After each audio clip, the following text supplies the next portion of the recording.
ஸ்ரீ மகாகுரப்யோ நமः. ஹரிஹி ஓம். சதாசிவசமாரம்பாம் சங்கராச்சாரிய மத்யமாம் அஸ்மதாச்சாரிய பர்யந்தாம் வந்தே குரு பரம்பராம். GeM TV நண்பர்களுக்கு எனது வணக்கங்கள். இன்றைய நாள் அனைவருக்கும் இனிய நாளாக அமைய எல்லாம் வல்ல இறைவனை வேண்டி இன்றைய எம்மதமும் நம்மதமே நிகழ்ச்சிக்கு செல்வோம். இன்னைக்கு நம்ம கணேச அஷ்டகத்திலேருந்து ஒரு ஸ்லோகத்தை அர்த்தத்தோட பார்த்துட்டு நேற்றைய தினத்தின் நீதி கதையின் தொடர்ச்சியை காணலாம். ஏகதந்தம் மகாகாயம் தப்த காஞ்சன சந்நிபம் லம்போதரம் விஷாலாட்சம் வந்தேஹம் கணநாயகம். இந்த ஸ்லோகத்திற்குண்டான விளக்கம்.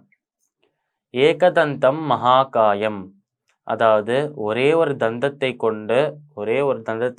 கொண்டிருக்கும் நம்மளோட விநாயகர் தான் ஏகதந்தம் மகாகாயம், ஒரு பெரிய உடலையும் கொண்டிருக்காராம் அவர்.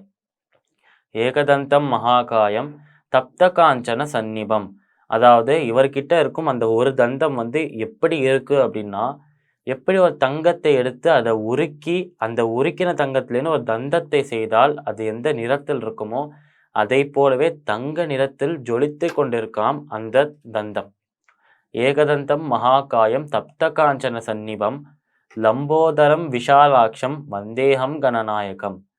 லம்போதரம், அதாவது ஒரு பெரிய தும்பிக்கை கொண்டிருக்காராம் அவர், நம்மளோட விநாயகர். லம்போதரம் விஷாலாட்சம், அதாவது பெரிய கண்களை உடையவராகவும் இருக்காராம் அவர்.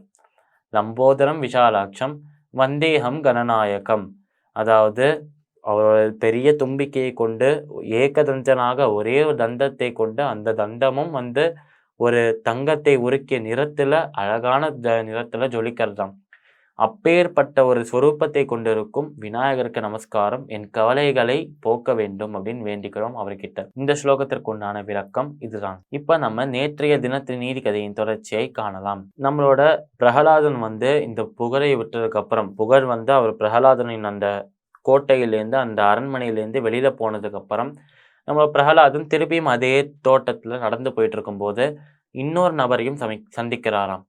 அவரும் முன்னாடி போன அந்த புகழை போலவே இவரும் அந்த வாசலை நோக்கி போயிட்டு இருக்காராம், துவாரத்தை நோக்கி போயிட்டு இருக்காராம் வெளியில போறதுக்காக. இப்படி அவசர அவசரமாக போயிட்டு இருந்த இவர்கிட்ட போயிட்டு, நீ யாரு, நீ ஏன் இப்ப வெளியில போயிட்டு இருக்க அப்படின்னு கேட்கிறார் பிரகலாதன். இவர் இந்த மாதிரி கேட்கும்போது, என் பெயர் தான் வீரம், என்ன சில பேர் தைரியம் அப்படின்னு சொல்லுவா, அதனால வீரம் தீரம் தைரியம் எல்லாமே என்னோட பெயர் தான். அதனால எப்போ உன்னோட குணம் உன்னை விட்டு போனதோ அப்போ உன்னோட புகழும் உன்னை விட்டு போயிடுது.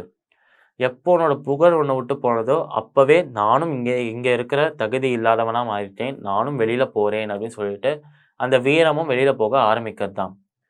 இந்த மாதிரி வீரமும் வெளியே போறத பார்த்த உடனே இவரும் இந்த பிரகலாதனும் யோசிக்கிறாராம், நம்ம ஒருவேளை அவர் அந்த ஞானி கேட்டதுக்கு அந்த யோகி கேட்டதுக்கு முடியாது அப்படின்னு சொல்லியிருக்கலாமோ, நம்ம குணத்தை தந்ததுனால்தான் இப்போ நம்ம புகழும் போயாச்சு, புகழ் பின்னாடியே நம்மளோட வீரமும் போயாச்சு, அதனால குணத்தை கொடுக்காம இருந்திருந்தா இவ்வளோ பிரச்சனை வந்திருக்காதோ அப்படின்னு சொல்லிட்டு யோசிக்கிறாராம் பிரகலாதன்.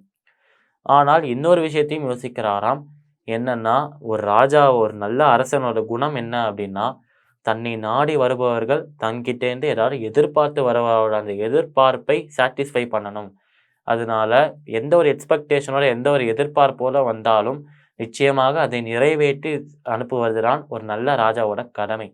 நான் ஒரு நல்ல ராஜாவா இருக்கணும்னா இந்த கடமையை நிறைவேற்ற வேண்டும், அதனால் நான் செஞ்சது சரிதான் அப்படின்னு அவர்கிட்டயே அவர் சொல்லிக்கிறாராம் பிரகலாதன். இதற்கப்புறம் என்ன நடந்தது, இந்த கதை மேலும் எப்படி நகர்றது, நாளை தினம் பார்க்கலாம். மீண்டும் நாளை சந்திப்போம். நன்றி, வணக்கம்.